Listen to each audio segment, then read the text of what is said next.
Elon Musk 2050 तक Mars पर इंसानी बस्ती बसाने के काम को अंजाम देने वाले हैं, लेकिन धरती से 6 करोड़ 20 लाख किलोमीटर दूर स्थित बंजर जमीन पे आखिर इंसानी बस्ती कैसे बसाई जाएगी और इसके लिए मार्स को ही क्यों चुना गया, जबकि वहाँ ना तो ऑक्सीजन है न ही पानी और इंसानों के जिंदा रहने के लिए जरूरी चीजों के बगैर आखिर मार्स पर लोग जिंदा कैसे रहेंगे। मार्स हमारे सोलर सिस्टम में बसा धरती का पड़ोसी ग्रह है, धरती से जिसकी दूरी 5.5 करोड़ किलोमीटर है। इसका आकार धरती का आधा और इसका वजन अर्थ के 10% के बराबर है। मंगल को सूरज का एक चक्कर लगाने में 687 दिन लगते हैं, यानी धरती का दुगना। वैज्ञानिक मार्स पर इंसानी बस्ती बसाने में इतना दिलचस्पी इसलिए दिखा रहे हैं क्योंकि वहाँ एक दिन धरती से 40 मिनट ही ज्यादा होता है। मार्स की सतह पर रिसर्च के बाद ये भी बात सामने आई कि आज से करीब 3.5 अरब साल पहले मार्स पर अर्थ की तरह ही ढेर सारा पानी लिक्विड फॉर्म में मौजूद था और जैसे धरती का 71% हिस्सा पानी से भरा है, वैसे ही मार्स के 20% हिस्से में भी पानी भरा था। यहाँ काफी बड़े बड़े समंदर, नदियाँ और झीलें भी मौजूद थी, जिनका निशान आज भी मार्स की बंजर जमीन पर वैज्ञानिकों को मिले हैं। जब मार्स पर पानी और एटमॉस्फेयर मौजूद था, तब यहाँ का तापमान धरती से बस कुछ डिग्री ही कम हुआ करता था, क्योंकि सूरज से इसकी दूरी धरती की तुलना में ज्यादा है। लेकिन इसी सूरज ने मार्स के एटमॉस्फेयर को नष्ट कर दिया। आज से 4 अरब साल पहले इसका मास और डेंसिटी कम होने के कारण मार्स का इनर कोर लगातार जमने लगा और इनर कोर का फ्रीज होना यानी मैग्नेटिक फील्ड का खात्मा।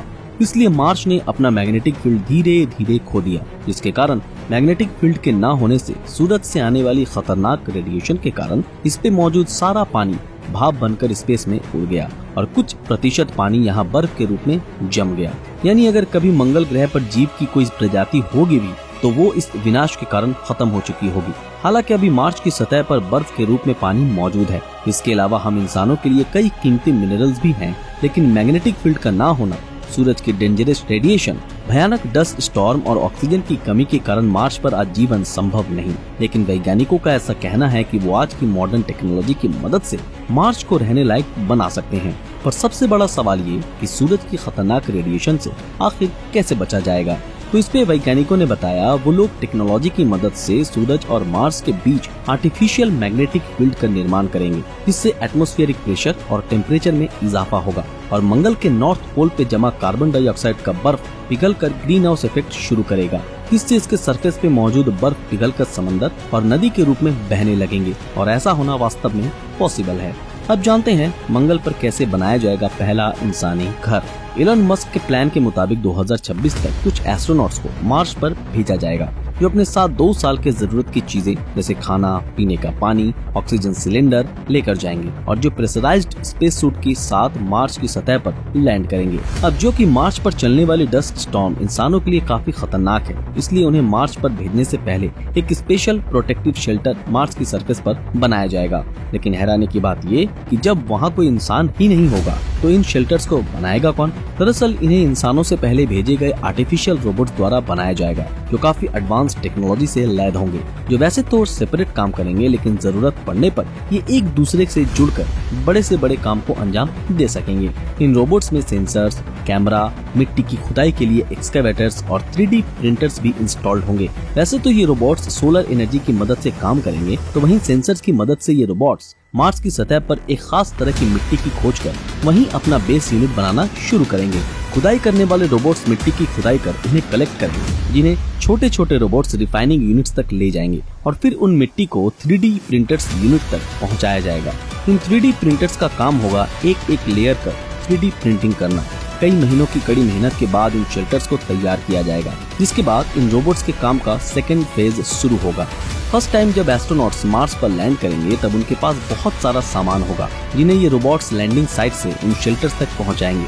उन शेल्टर्स के अंदर छोटे छोटे कई यूनिट्स मौजूद होंगे, जो ऑटोमेटिक बड़े होकर एक एक यूनिट में बदल जाएंगे, जिनके अंदर हवा का दबाव अर्थ की तरह ही होगा, क्योंकि मार्स का एटमॉस्फेरिक प्रेशर काफी कम है। इसलिए इंसानों को इन प्रेशराइज्ड यूनिट्स में ही रहना पड़ेगा। उन रोबोट्स की मदद से मार्स की सरफेस पर सोलर फार्म का निर्माण किया जाएगा, जिनसे उन केबिन्स में इलेक्ट्रिसिटी सप्लाई की जाएगी। जब किसी इंसान को उन केबिन से बाहर जाने की जरूरत होगी, तब एक स्पेशल टाइप की गाड़ी केबिन के दरवाजे से आकर लग जाएगी, ताकि दरवाजा खोलने पर उन केबिन्स के अंदर का प्रेशर रिलीज ना हो जाए। उसके बाद जिस चीज की सबसे ज्यादा जरूरत होगी वो है एक ग्रीन हाउस, जहाँ सब्जियाँ और पेड़ पौधे उगाए जाएंगे। रिसर्च के मुताबिक शुरुआत में मार्स पर सिर्फ आलू और बीन्स ही उगाए जा सकेंगे। इन ग्रीन हाउसेज के अंदर जैसे जैसे ये पौधे बड़े होते चले जाएंगे, इनसे ऑक्सीजन रिलीज होना शुरू होगी, जो मार्स पर हम इंसानों के लिए सबसे जरूरी चीज है। लेकिन ये ऑक्सीजन उतनी ज्यादा मात्रा में नहीं होगी, इसलिए मार्स पर ऑक्सीजन प्रोड्यूस करने की प्रक्रिया भी शुरू की जाएगी। शॉकिंगली ये एक्सपेरिमेंट मार्स रोवर काफी पहले ही कर चुका है। सोलर एनर्जी से चलने वाली एक एडवांस टेक्नोलॉजी से लैद डिवाइस मार्स के वातावरण से CO2 को एब्जॉर्ब कर उसमें से इलेक्ट्रिकल करंट और हीट को पास करेगी, जिसके बाद कार्बन डाइऑक्साइड से ऑक्सीजन अलग हो जाएगा और फिर इस ऑक्सीजन को स्टोर कर लिया जाएगा। यानी मार्स पर पहुंचने वाली पहली इंसानी टीम वहां ऑक्सीजन प्रोड्यूस कर पाएगी। खाने के लिए 2 ही सब्जियां होंगी, मगर खाना तो होगा। और मार्स की सतह के नीचे मौजूद जमे बर्फ की खोज मार्स रोवर पहले ही कर चुका है। इसे पिघलाकर पीने का पानी भी तैयार किया जा सकेगा। अब मार्स पर रह रहे इंसान धरती की मदद के बिना ही वहां जिंदा रह सकेंगे और वक्त आने पर वापस भी लौट पाएंगे। लेकिन सवाल ये आता है, तो क्या मार्स पर इंसान सारी जिंदगी ऐसे ही प्रोटेक्टिव शेल्टर्स में प्रेशराइज्ड केबिन के अंदर रहकर ही अपना जिंदगी गुजारेंगे?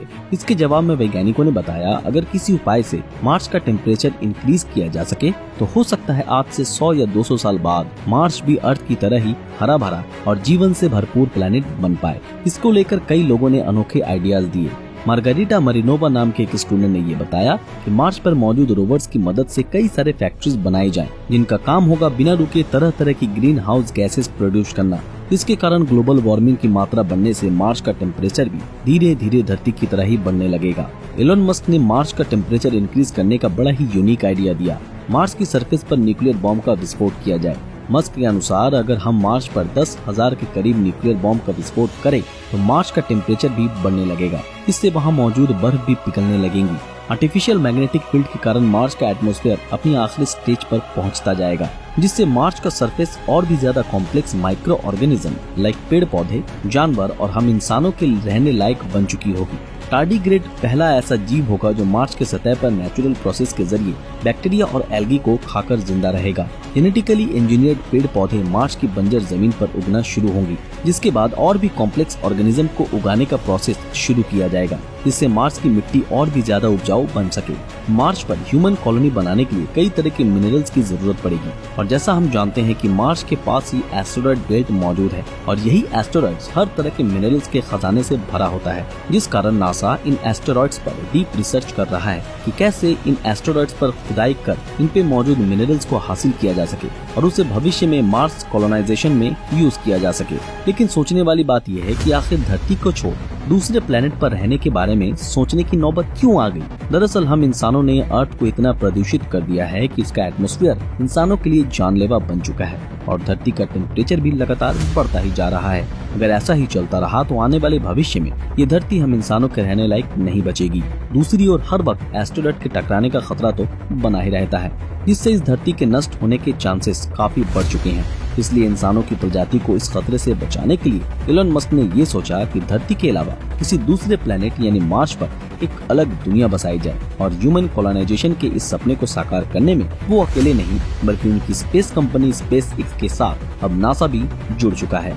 इसके बाद नासा और एलन मस्क ने ये प्लान बनाया कि साल 2026 तक एस्ट्रोनॉट्स की एक टीम को मार्स पर भेजा जाएगा और हर 2 साल के अंतर में जब मार्स और अर्थ की दूरी सबसे कम होती है उस दौरान छोटे छोटे टीम बनाकर लोगों को वहाँ भेजा जाएगा और इस तरह साल 2050 तक 10 लाख लोगों को मार्स पर बसाने का प्लान बनाया जा रहा है। साथ ही साथ कैसे मार्स का टेम्परेचर बढ़ाया जाए इस पर भी जोरों शोरों से रिसर्च चालू है। वैज्ञानिकों के मुताबिक आने वाले 100 या 200 सालों में वो मार्स को भी धरती की तरह एक हैबिटेबल प्लैनेट बनाने में कामयाब होंगे।